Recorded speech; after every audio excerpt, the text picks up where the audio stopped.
Great, thanks, Haley, and good to listen to everybody and get your feedback on a new research offering that we have around cloud and software applications. A lot of the insights that Evan and I will have throughout the session today will come directly from that report. We want to pull out some of the themes and insights from its first publication. So the areas that Evan and I will kind of go through throughout today's session, we'll start with the opportunity that we really see as being strong across the different segments that we've laid out in the new research, and we'll take you through some of the nuance of what's growing faster, bigger, and how we expect that to change going forward.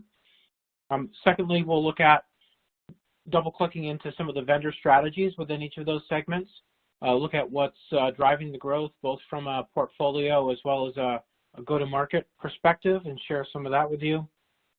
And then lastly, look at beyond the 10 vendors and their peers that we're looking at directly, the role of ecosystems in capitalizing on the opportunity and being a growth, all the growth tentacles that can take place through not just the vendor itself, but ISV partners that extend and complement those core offerings.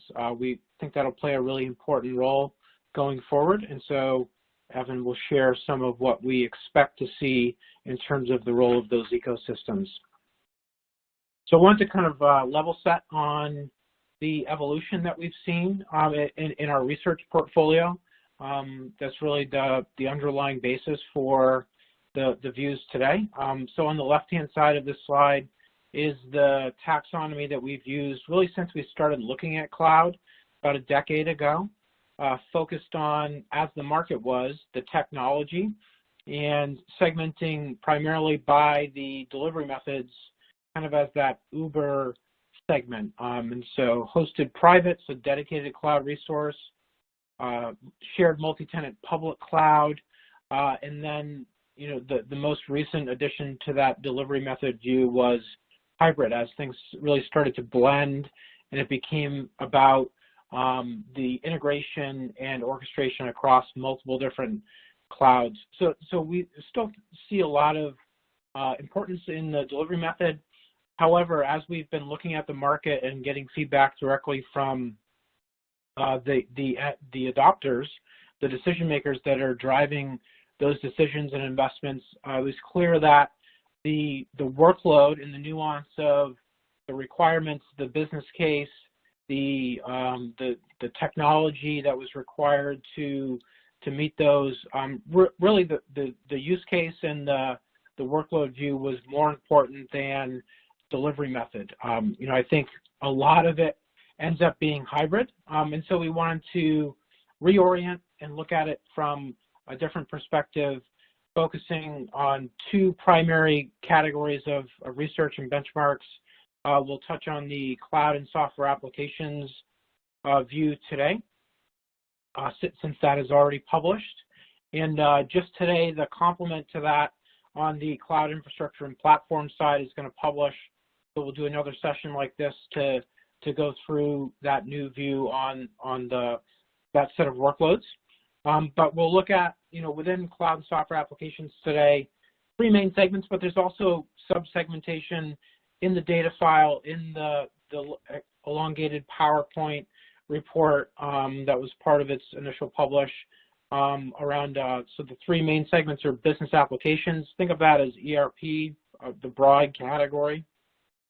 Sales and marketing, so CRM, customer experience, social applications that are offered. And then HR, which is, again, that broad category of core HR, but also recruiting and other modules that go into the overall function. So those are the primary workloads that we're looking at within cloud and software applications, and we'll take you through some of the detail for what we're seeing within those spaces. So for the initial publish, we included 10 vendors, really to get a broad purview. We will be adding to the vendor coverage going forward. So if there are vendors that you don't see today, let us know. Customer feedback is part of how we're extending that and adding to it with each with each publication. But for a lot of the numbers that you'll see today, it's an aggregation of what we saw from the 10 vendors that we broke out and benchmarked quantitatively for the first report. With that, I'll hand it over to Evan to take us into some of the themes within the coverage. Thanks, Allan, and hello to everybody on the line today. So to get things started, I just want to spend some time kind of setting the stage for what we'll be talking about today. So, since the pandemic kind of came on 2 years ago, obviously the needs around remote work skyrocketed, and this created a lot of opportunities for applications providers, around supporting those needs with productivity, collaboration, security, other sorts of assets, which they were able to use by bundling and layering them into existing suites that they had to both create multi-product opportunities, but also just grow their share of client wallet. More importantly, what the pandemic did too is it forced the hand of customers who may have been hesitant to shift some of their workloads to cloud. It got over the speed bump, so to speak, around resistance to change management, which is always the #1 inhibitor and cited to TBR in the DT research we do around what delays the adoption of digital transformation initiatives. Also, what it did too is a lot of these clients already had licenses to some of the solutions that were, were made a necessity, so to speak, as they transitions to remote workforces, and so it gave them gave their workforces familiarity with how, a cloud-enabled processes were going to, impact their day-to-day. This also resulted in a more mature client base in terms of their IT infrastructures. They were forced to modernize parts to go to the cloud to be able to support their workforces working from home. And more importantly, it gave them greater trust in cloud technologies, security, resiliency, uptime, all those key attributes that were kind of hurdles in the early days that were kind of, gone by the wayside given that they had to shift to it. And as a result, more complex workloads are now being considered for adoption, such as ERP, HR, things that historically they preferred to keep on premise because they felt it was safer.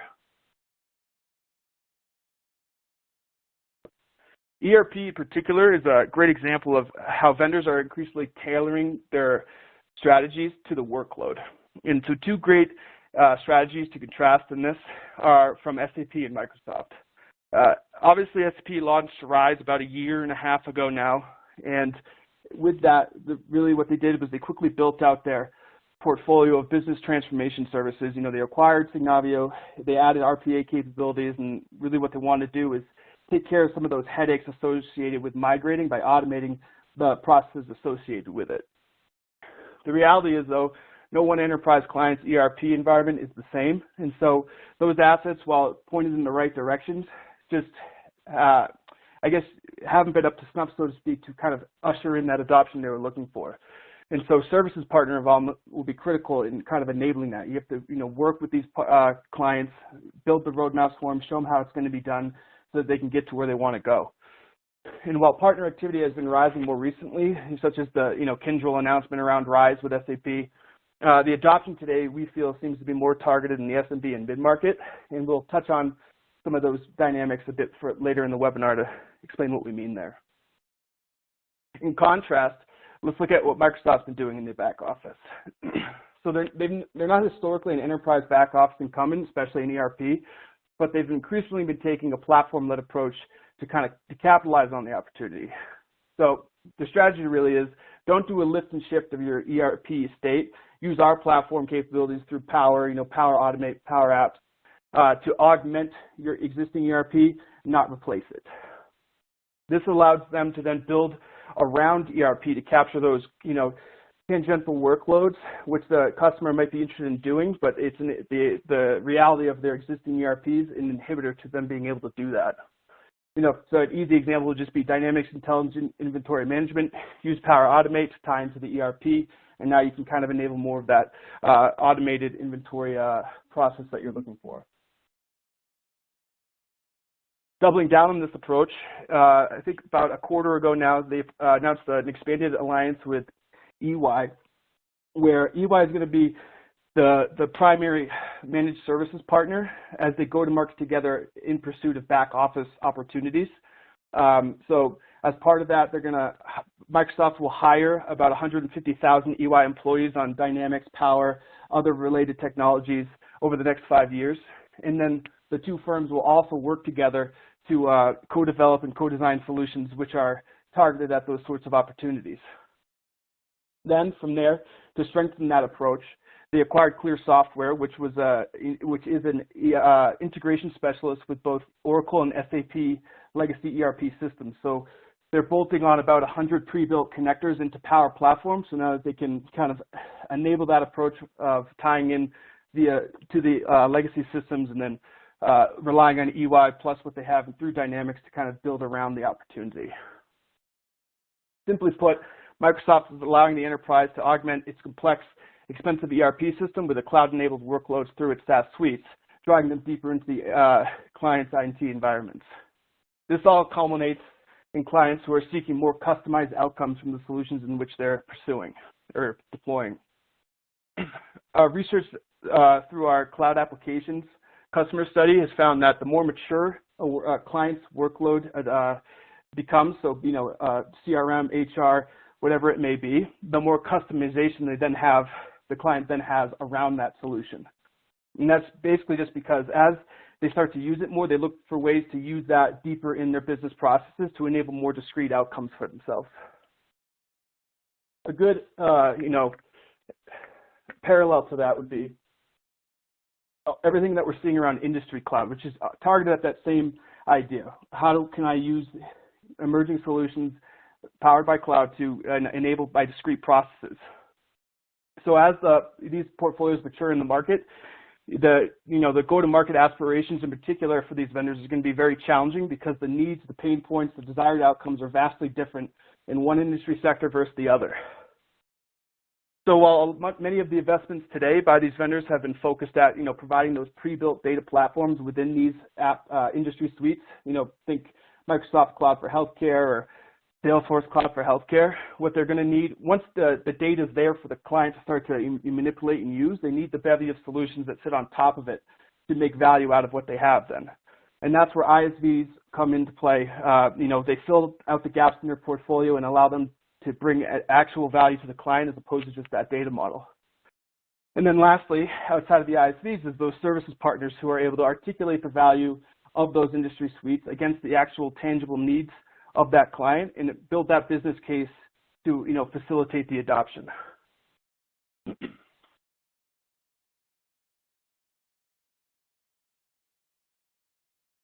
So as you can see here, this lays out how we've kind of segmented the market, and it has the benchmark revenue for 3Q21 across those three suites.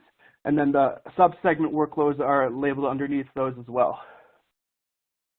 Business applications remains the biggest, and it's comprised largely of legacy software in areas like ERP.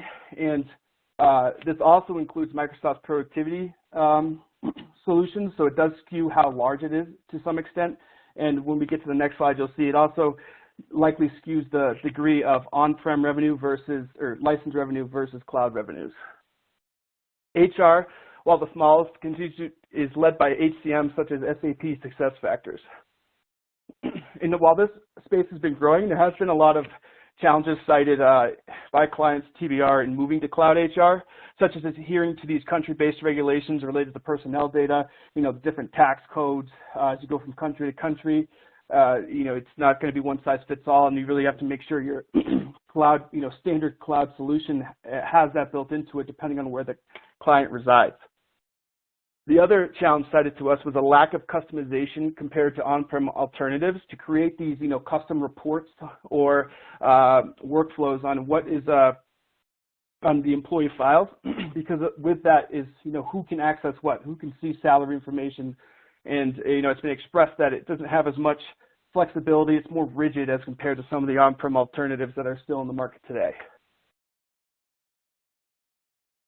More opportunistically, the pandemic has given rise to, employee experience management suites, so EXM, particularly as digital burnout becomes more of a, trend that we're hearing about in the market as, folks are working from home more and more. So players have been turning to R&D and acquisitions as a way to enhance their workforce management offers. For existing employees, it's providing proactive training programs and career opportunity solutions to try to help the attrition they're facing. Particularly as those labor challenges mount in areas like IT services, we expect those sorts of solutions to begin to provide a new wave of growth, so to speak, for that HR segment. Similarly to recruiting assets, as hiring accelerates across the landscape, and it remains a strong job market.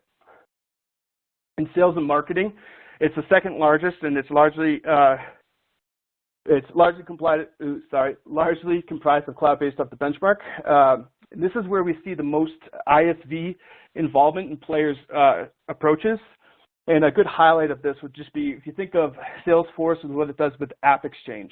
So for those unfamiliar with how it works, AppExchange uses the percent net revenue model, so PNR, and basically the more revenue a partner generates for Salesforce, the lower the fee to Salesforce goes. So it encourages partners to grow with Salesforce over time.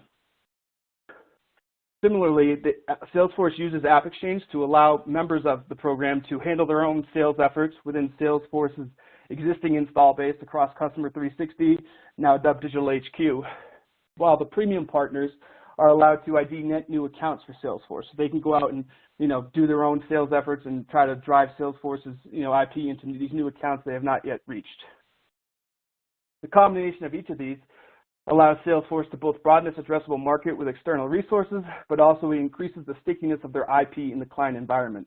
So it's it's easy to rip and replace a CRM, but it's not easy to rip and replace your CRM when it's tied into 10 partner solutions that you selected through AppExchange over the past few years.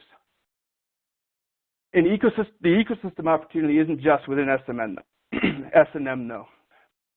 It remains vast, and especially as you begin to consider all the niche outcomes that clients are going to expect as industry cloud becomes more prominent in the market. The application providers just won't be able to design solutions quick enough to fulfill the desired outcomes which clients are identifying in real time. So let the partners handle that. Further, these programs, such as AppExchange in particular, are a great mechanism for these providers to identify acquisition candidates.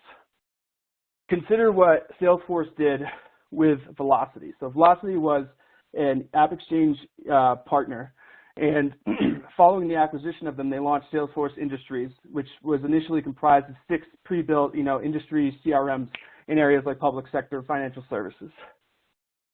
I think it was about 3 quarters after the acquisition closed. They had also made a subsequent services acquisition of a public sector specialist.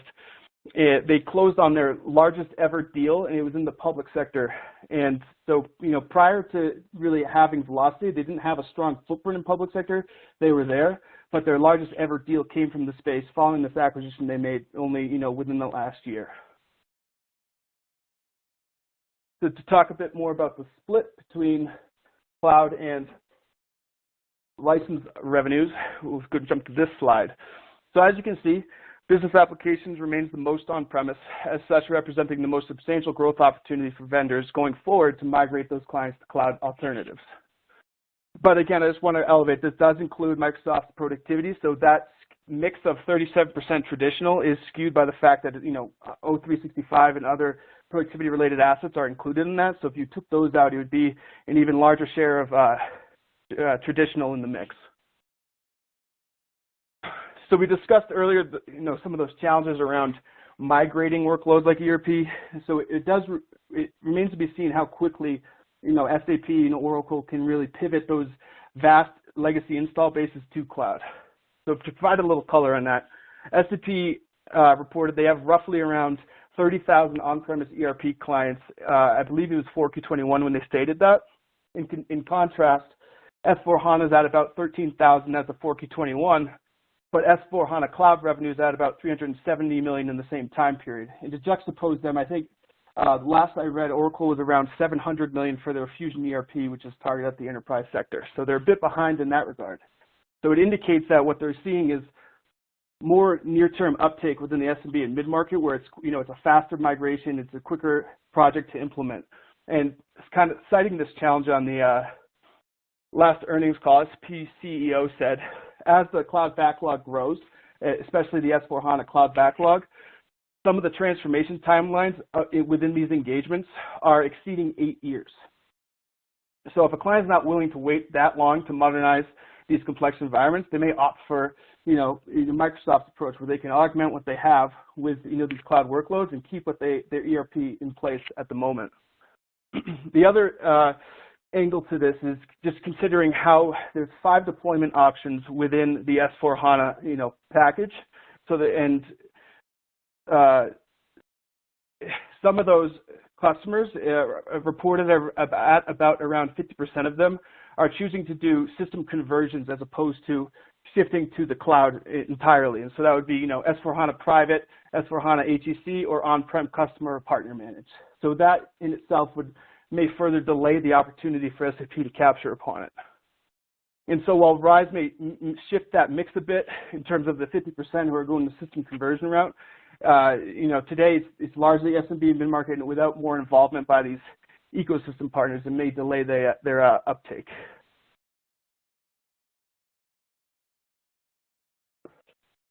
With all that in mind, though, the ability to migrate these customers, TBR does feel is strong if you just consider how much more mature the enterprise has become over the past couple of years.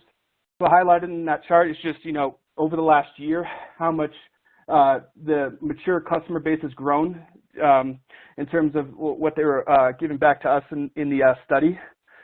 And the other key indicators which highlight maturity from that study are the number of SaaS vendors these customers plan to use. I believe it was on the magnitude of about 30 or 40% of customers will use 3 or more SaaS suites in their IT environments over the next in the next year. And that again highlights the criticality of having an ecosystem of like App Exchange, where they might not be able to, the app vendor itself might not be able to fulfill all those needs, but with partners they can do that, and now they're more sticky in that account. The other good metric to highlight how much mature they're getting is the rising requirements around customization of their workloads. So how do they enable that? So to enable their desired outcomes for more customization, players have been driving much more investment around data integration and data management type solutions to enable that free flow of data across first and third party apps. So think Customer 360 underpinned by MuleSoft, and then now it includes Slack in that mix as well for Digital HQ. To allow that customer to get the full value of Digital HQ, you have to make sure that the underlying information is working in a way that's going to be able to be accessed across those suites. But it's not just data. It also needs more investment, which we've already seen, around low-code and no-code development tooling to give these lines of business more self-service across the enterprise and reduce those IT requests being sent to the department, which sometimes leads to them becoming a bottleneck of the organization. So now you can let your IT department focus on what those more strategic, imperative IT initiatives are, and let the lines of business, as they identify these needs and requirements that they want to do with their deployments, let them do it themselves with intuitive tool sets that anybody can use. And with that, I'll pass it over to Allan to walk through the next portion of the webinar. Great, thanks, Evan. So in the next portion, we'll get a little bit deeper into those workload views and look at the vendor strategies that are driving the growth and kind of the state of affairs for the mix of cloud and on-prem within each of the segments and what that means for opportunity going forward. So here we have the 10 vendors laid out in bubble graphs. 2 of them are off to the right due to their significant growth that skews the overall perspective. So really there's a lot of different strategies that's resulting in really everyone's growing fairly significantly, even IBM. Everyone's growing in double digits for the SaaS applications space. And, I think the commonality across how they're achieving that is that stagnation equals death, right? They want to continue to expand. That means new areas of functionality, new markets, and also some acquisition activity.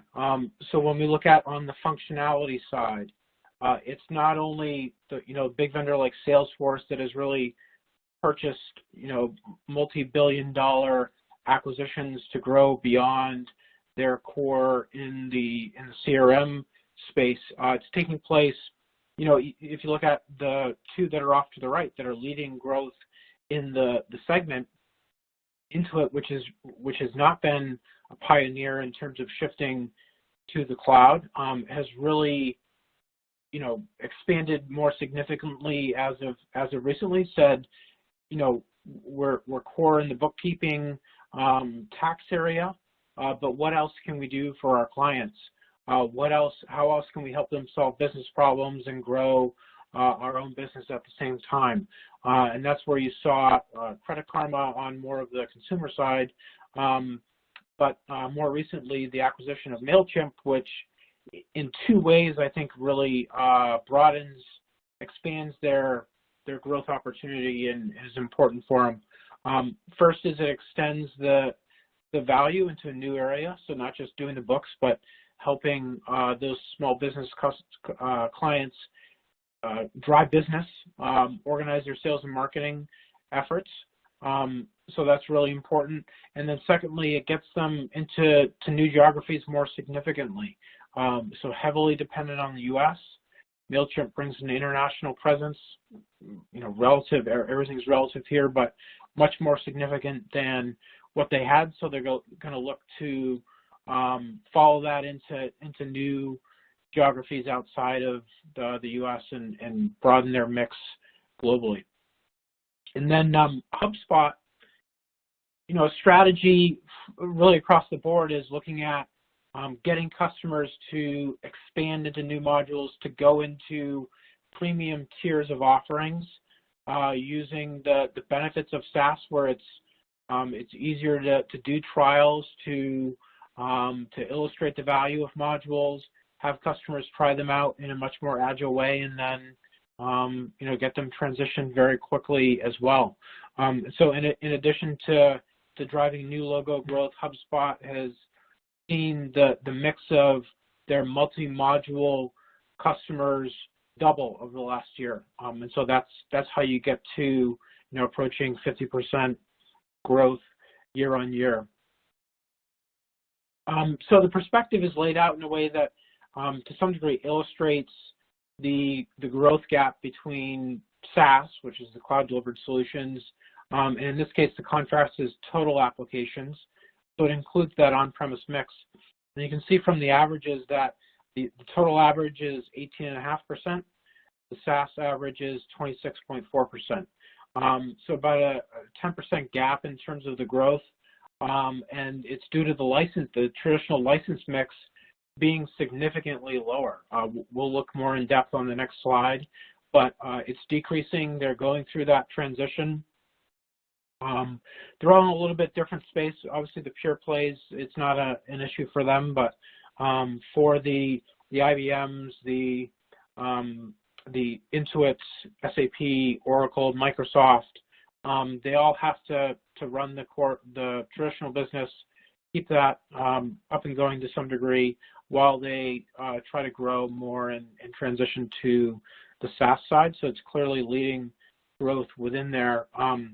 However, interesting to note, when we look a little bit more on workload, Intuit and SAP are two, kind of focused on ERP, financials, different markets, obviously, with enterprise versus SMB, but both continue to see interest from customers in the traditional on-prem offerings, and so that part isn't necessarily going away overnight or very quickly. They're going to continue to cater to how customers are comfortable consuming, and for SAP, a lot of it's the timeline to shift, and so it's going to be a mixed hybrid model even for the vendors as we look at the growth is shifting to cloud clearly, but there's still importance and value in a lot of those traditionally delivered software assets as well.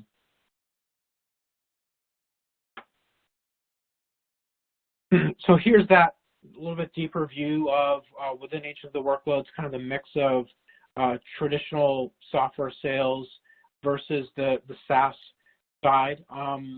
So one of the highlights of the webinar is the nuance by segment and functional category. And so I'll kind of take you through some of what we see there, and then on the bottom lays out the drivers for within the customer space in the market, what's impacting the numbers that we have up above. So with the sales and marketing space, you can see it on the top there.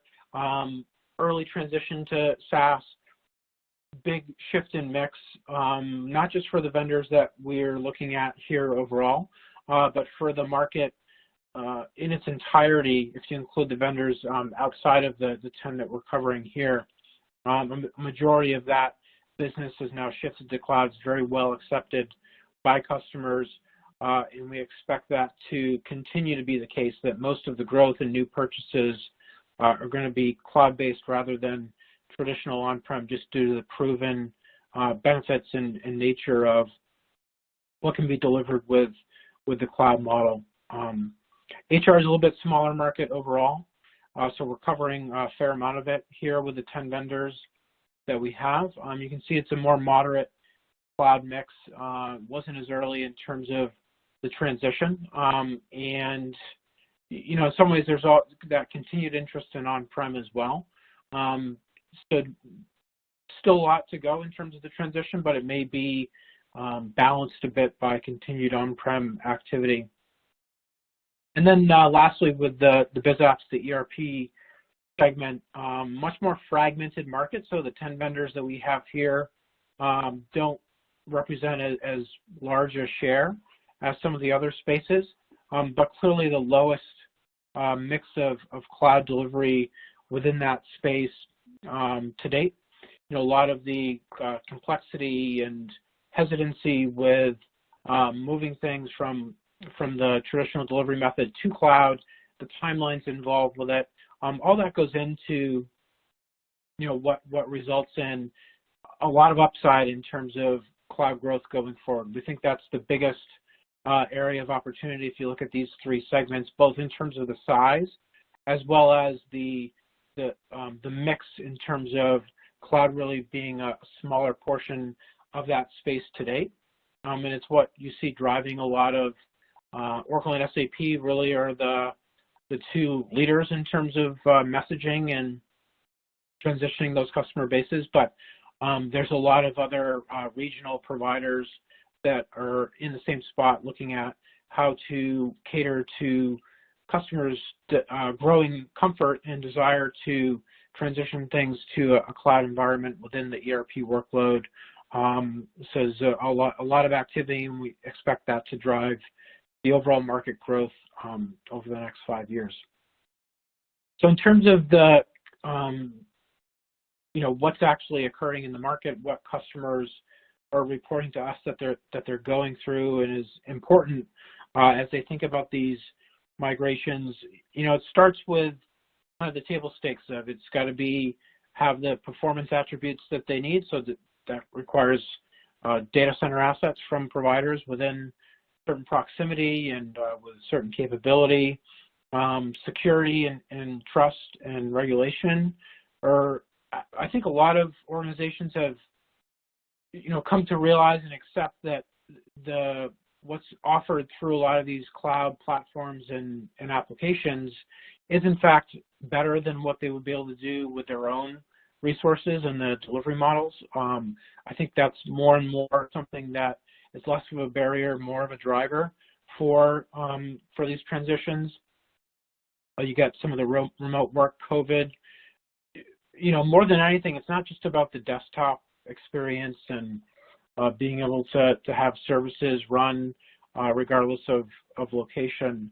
It's more of the culture change that we've heard from clients, that that there's this perceived barrier to making some of those shifts before the pandemic, and across the board, not just in the services that were altered to allow remote work, but it changed some of the culture and the decision-making timing for other workloads as well. I think we're starting to see that bleed over into decisions within the workloads that we've laid out within the application space. And then lastly, if we look at it on the end of the spectrum, this concept of digital transformation, I think what a lot of customers are seeing it as, it's not a one-time transformation. It's being ready to adapt and change more agilely going forward, as any multitude of factors that they can't account for now may change or shift within macroeconomic, their own business. So it's that posture of agility and flexibility that they really are looking to get. They may have a set of business processes that starts with as they implement cloud solutions and go through those migrations and transitions. But in the end, they want to be more agile and flexible going forward, and they see cloud as a way to do that. Even if now I think the factor of cost is it's more accepted that it may cost more if you compare it to continuing to do on-prem delivery and traditional license on-prem pricing models. Cloud may be a little bit more expensive.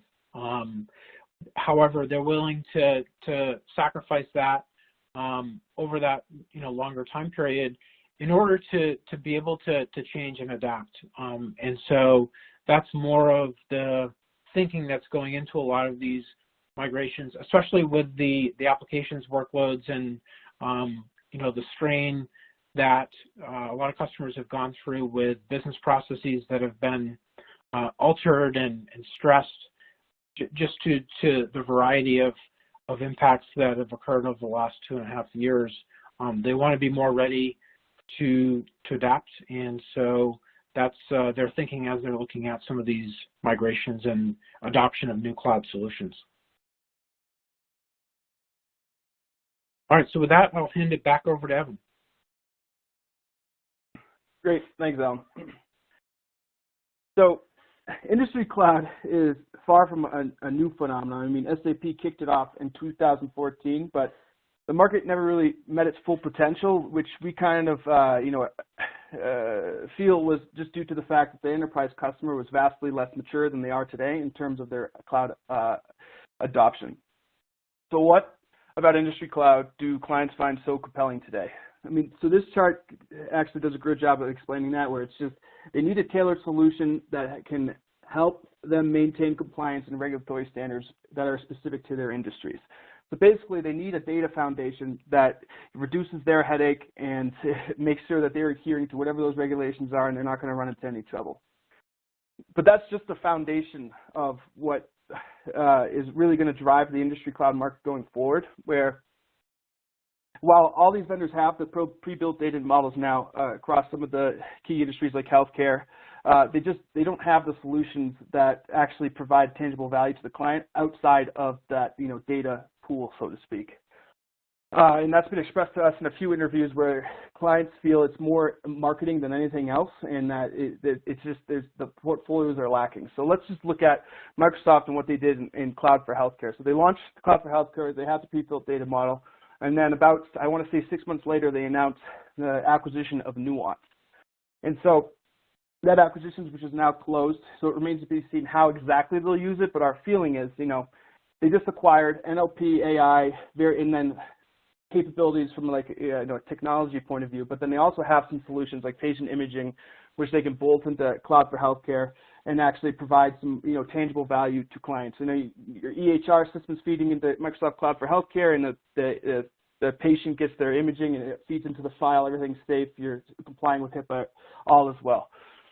But I think the more important element of that acquisition is that it plays directly to what they've been trying to do around solution layering and product bundling over the past year, 2 years, 3 years now, where now they have all these AI and NLP assets where they can use them within Cloud for Healthcare, but they can also put them in, CRM, so you can transcribe your calls and financial services. So it provides more outcomes to the client in the context of what they're trying to do in their specific operations.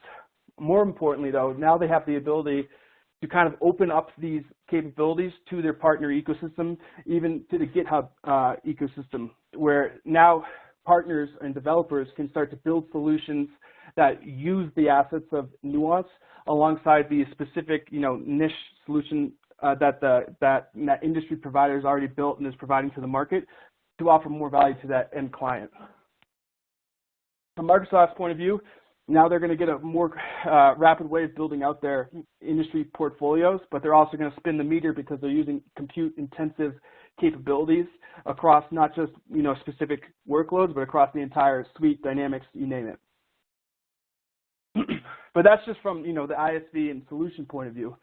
But the other challenge that they're going to have is they need to have these ecosystem of services partners who will understand how to articulate the value of industry suites to the actual customer, because the needs of these entities are vastly different as you look across the spectrum.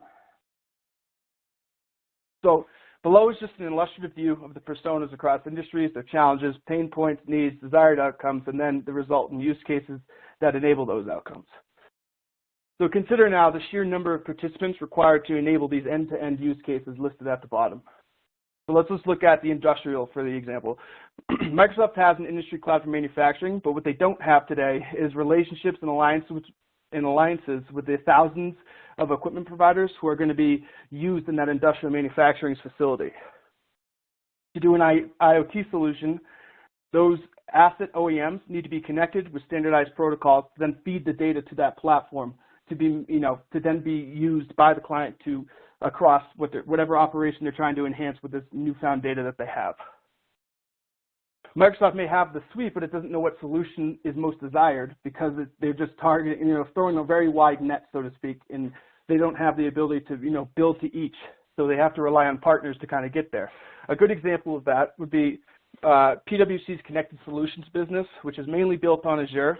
So they're the end-to-end provider of both the solution because they're building it themselves on top of Azure, but they also have the consulting and services acumen to do the rest of the needs that that client's going to have. They can bring in the relevant partners they're going to need, such be it the asset OEMs, other niche solution entities, or networking companies who are going to come in and actually do that element of the outcome for them. Those sort of partners or anchor tenants are crucial to driving adoption of these emerging industry suites.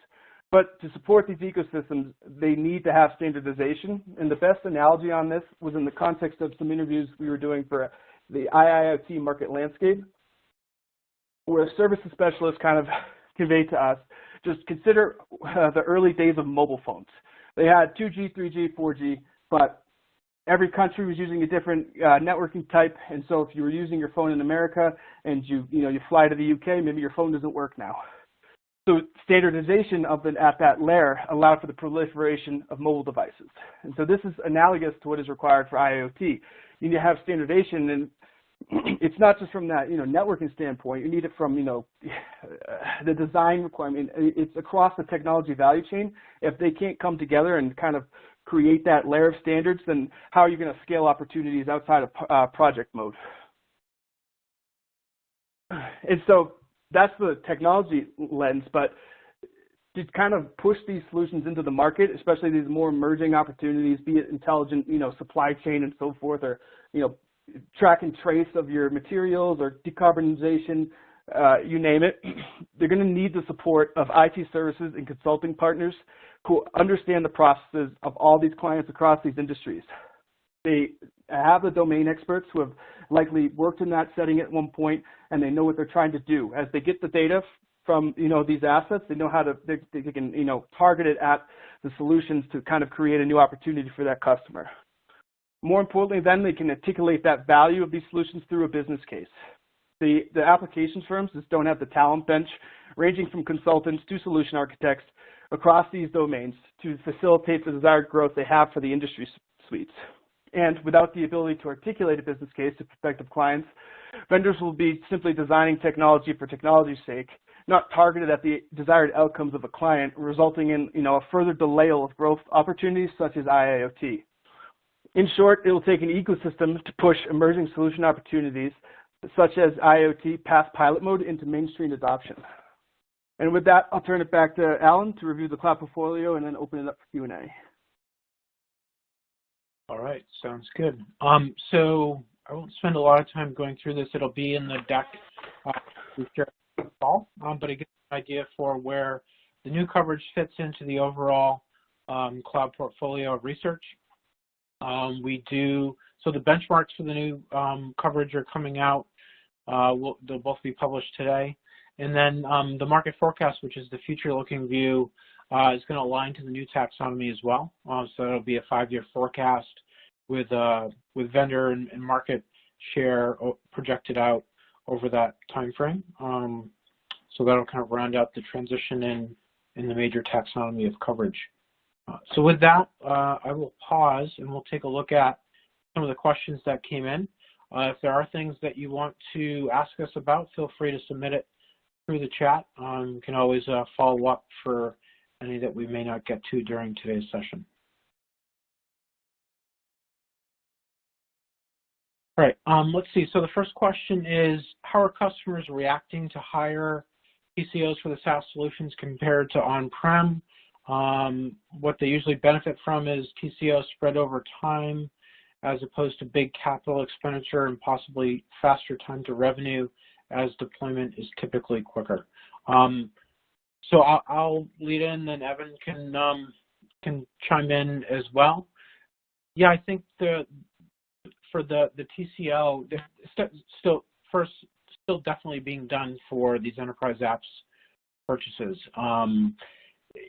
You know, it's not easy for them. I think that's pretty clear from the conversations we've had, that really difficult to get all of the apples to apples given the real estate requirements and server maintenance and just everything that goes in from a headcount perspective from on-prem delivery. So it's, you can sometimes the numbers can go whatever way the customer wants, quite honestly. But when they're thinking about the kind of selling the value, you know, it is the faster time to deployment.